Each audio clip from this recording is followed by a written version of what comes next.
Welcome to Frank Pello Reports, a feature where Frank shares conversations with members of our community.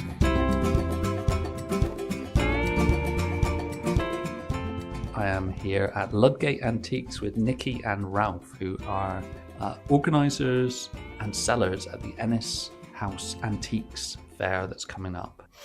So tell me about the Enys House Antiques Fair. So we started Enys in 2019 as the aim being a good quality antiques fair in Cornwall, and it's grown from there. Really, took a little bit of getting off the ground, but we've now got a fair that's been established for what we're in our 7th year, and we moved to doing it twice a year in 2022. We have dealers from all over the country that come down. Of course, some dealers from Cornwall, which is great, and we gradually built up a really good following of people and customers that come along. And what was it that made you want to do the antiques fair? Oh, Nicki's just diverted that question to me. I was going to bring Nicki in there, but anyway. Well, really, we just thought there was a lack of that type of fair down in Cornwall. There's, in fact, even in Devon, really, there's nothing quite like it, as they say. The aim was always on quality, but the location of Enys is spectacular, so it makes it very special. The old mansion house, nobody's lived in that one since the 1960s.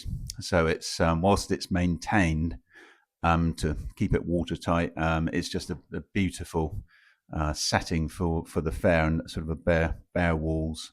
And the dealers absolutely love it because their stock looks wonderful. And then you've got the beautiful grounds that the lawns and the sort of gravelled area and the coach house that we set up gazebos, and it's just quite magical, really. It's just a bit special. But that was always the aim. Set up something good quality and a special fair in Cornwall. So, Nicki, what sort of sellers do you have? What things would people be able to buy at the antiques fair? Literally, they could buy something from £5 to £10,000.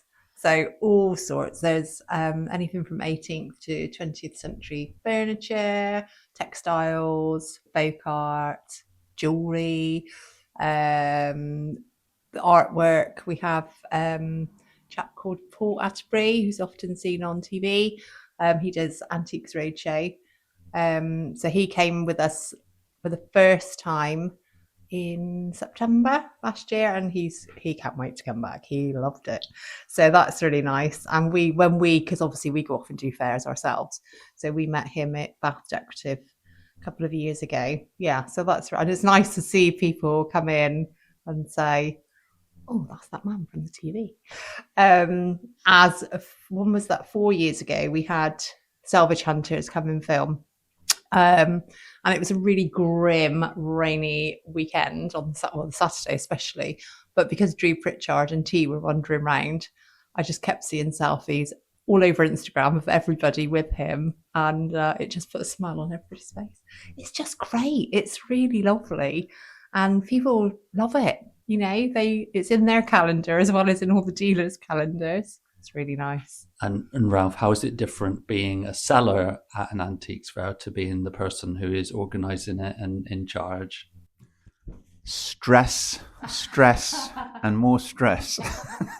Whilst it is enjoyable, it is. You know, you really do want to try and get the best for everybody, particularly the dealers that are travelling. Because I mean, we've got dealers coming down from Essex, the Midlands, Wales, Somerset, Dorset. I mean, it's and it's a costly thing for them to come down.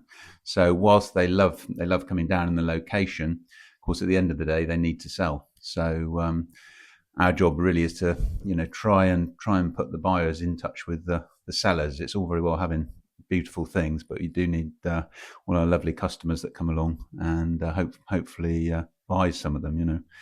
And are you much of a purchaser, or do you manage to keep the wallet closed during the weekend? Oh, we have the odd thing. I do try and be good. I'd say I don't want to go and sort of cherry pick things before everybody's come in and had a chance to look. And to be honest, I'm normally too busy with setting up to see what everybody's getting out, of their vans, all this lovely stock that's very tempting.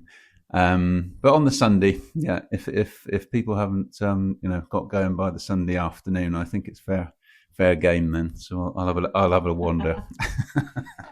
It sounds like there's a nice sort of camaraderie and community within the cellars. And when I grew up, I watched Lovejoy, and it was very much cutthroat. And it doesn't sound like that. No, they're really lovely, and we've known a lot of these people for years now. It's really nice. It is like a little. I don't think there's anything else like it.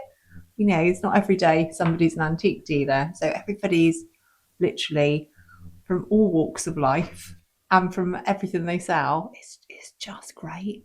People are really friendly, and everybody helps each other with unloading, and they're really good. And then like next month, May, we're at the Cotswolds doing a big decorative fair, and some of them will be there, and then other people say, "Oh, you're the people that do Enys in Cornwall."